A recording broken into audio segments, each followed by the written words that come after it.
Los 6 ciegos y el elefante. Hace más de 1000 años, en el valle del río Brahmaputra, vivían 6 hombres ciegos que pasaban las horas compitiendo entre ellos para ver quién era de todos el más sabio. Para demostrar su sabiduría, los sabios explicaban las historias más fantásticas que se les ocurrían y luego decidían de entre ellos quién era el más imaginativo. Así pues, cada tarde se reunían alrededor de una mesa y mientras el sol se ponía discretamente tras las montañas y el olor de los espléndidos manjares que les iban a ser servidos empezaba a colarse por debajo de la puerta de la cocina, el primero de los sabios adoptaba una actitud severa y empezaba a relatar la historia que, según él, había vivido aquel día. Mientras los demás le escuchaban entre incrédulos y fascinados, intentando imaginar las escenas que éste les describía con gran detalle. La historia trataba del modo en que, viéndose libre de ocupaciones aquella mañana, el sabio había decidido salir a dar un paseo por el bosque cercano a la casa y deleitarse con el cantar de las aves que, alegres, silbaban sus delicadas melodías. El sabio contó que, de pronto, en medio de una gran sorpresa, se le había aparecido el dios Krishna, que, sumándose al cantar de los pájaros, tocaba con maestría una bellísima melodía con su flauta. Krishna, al recibir los elogios del sabio, había decidido premiarle con la sabiduría que, según él, le situaba por encima de los demás hombres. Cuando el primero de los sabios acabó su historia, se puso en pie el segundo de los sabios y, poniéndose la mano al pecho, anunció que hablaría del día en que había presenciado él mismo la famosa ave de Buldul, con el plumaje rojo que cubre su pecho. Según él, esto ocurrió cuando se hallaba oculto tras un árbol espiando un tigre que huía despavorido ante un puercoespín malhumorado. La escena era tan cómica que el pecho del pájaro, al contemplarla, estalló de tanto reír y la sangre había teñido las plumas de su pecho de color carmín. Para poder estar a la altura de las anteriores historias, el tercer sabio tosía y chasqueaba la lengua como si fuera un lagarto tomando el sol, pegado a la cálida pared de barro de una cabaña. Después de inspirarse de esta forma, el sabio pudo hablar horas y horas de los tiempos de buen rey Vikramaditya, que había salvado a su hijo de un brahmán y tomado como esposa a una bonita pero humilde campesina. Al acabar, fue el turno del cuarto sabio. Después del quinto y finalmente el sexto sabio se sumergió en su relato. De este modo los 6 hombres ciegos pasaban las horas más entretenidas y a la vez demostraban su ingenio e inteligencia a los demás.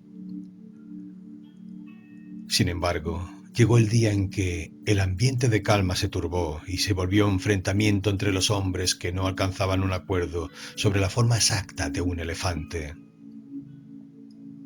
Las posturas eran opuestas y como ninguno de ellos había podido tocarlo nunca, decidieron salir al día siguiente a la busca de un ejemplar y de este modo poder salir de dudas.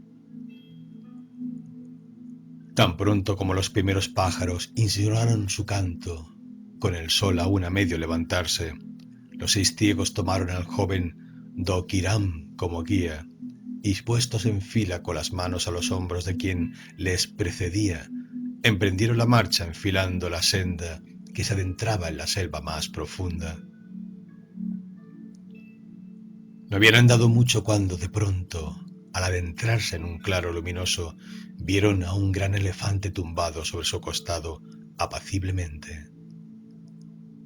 Mientras se acercaban, el elefante se incorporó, pero enseguida perdió interés y se preparó para degustar su desayuno de frutas que ya había preparado. Los 6 sabios ciegos estaban llenos de alegría y se felicitaban unos a otros por su suerte. Finalmente podrían resolver el dilema y decidir cuál era la verdadera forma del animal. El primero de todos, el más decidido, se abalanzó sobre el elefante preso de una gran ilusión por tocarlo. Sin embargo, las prisas hicieron que su pie tropezara con una rama en el suelo y chocara de frente con el costado del animal. «¡Oh, hermanos míos!», exclamó. «Yo os digo que el elefante es exactamente como una pared de barro secada al sol». Llegó el turno del segundo de los ciegos, que avanzó con más precaución, con las manos extendidas ante él, para no asustarlo. En esta posición, enseguida tocó dos objetos muy largos y puntiagudos que se curvaban por encima de su cabeza. Eran los colmillos del elefante.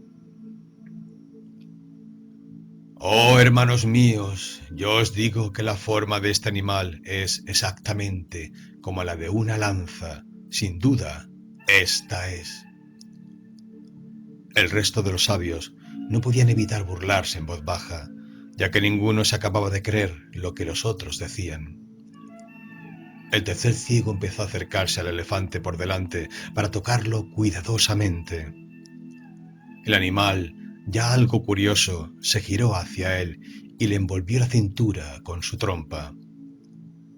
El ciego agarró la trompa del animal y la resiguió de arriba abajo, notando su forma alargada y estrecha, y cómo se movía a voluntad. «Escuchad, queridos hermanos, este elefante es más bien como una larga serpiente». Los demás sabios disentían en silencio, ya que en nada se parecía a la forma que ellos habían podido tocar. Era el turno del cuarto sabio, que se acercó por detrás y recibió un suave golpe con la cola del animal, que se movía para asustar a los insectos que le molestaban. El sabio prendió la cola y la resiguió de arriba abajo con las manos, notando cada una de las arrugas y los pelos que la cubrían. El sabio no tuvo dudas y exclamó: «Ya lo tengo», dijo el sabio, lleno de alegría. «Yo os diré cuál es la verdadera forma del elefante. Sin duda es igual a una vieja cuerda». El quinto de los sabios tomó el relevo y se acercó al elefante, pendiente de oír cualquiera de sus movimientos. Al alzar su mano para buscarlo, sus dedos resiguieron la oreja del animal, y dándose la vuelta, el quinto sabio gritó a los demás: «Ninguno de vosotros ha acertado en su forma. El elefante es más bien como un gran abanico plano». Y cedió su turno al último de los sabios para que lo comprobara por sí mismo. El sexto sabio era el más viejo de todos, y cuando se encaminó hacia el animal, lo hizo con lentitud, apoyando el peso de su cuerpo sobre un viejo bastón de madera. De tan doblado que estaba por la edad, el sexto ciego pasó por debajo de la barriga del elefante y al buscarlo agarró con fuerza su gruesa pata. «Hermanos, lo estoy tocando ahora mismo y os aseguro que el elefante tiene la misma forma que el tronco de una gran palmera». Ahora todos habían experimentado por ellos mismos cuál era la forma verdadera del elefante y creían que los demás estaban equivocados. Satisfecha así su curiosidad, volvieron a darse las manos y tomaron otra vez la senda que les conducía a su casa. Otra vez sentados bajo la palmera, que les ofrecía sombra y les refrescaba con sus frutos, retomaron la discusión sobre la verdadera forma del elefante, seguros de que lo que habían experimentado por ellos mismos era la verdadera forma del elefante. Seguramente todos los sabios tenían parte de razón, ya que de algún modo todas las formas que habían experimentado eran ciertas, pero sin duda todos a su vez estaban equivocados respecto a la imagen real del elefante.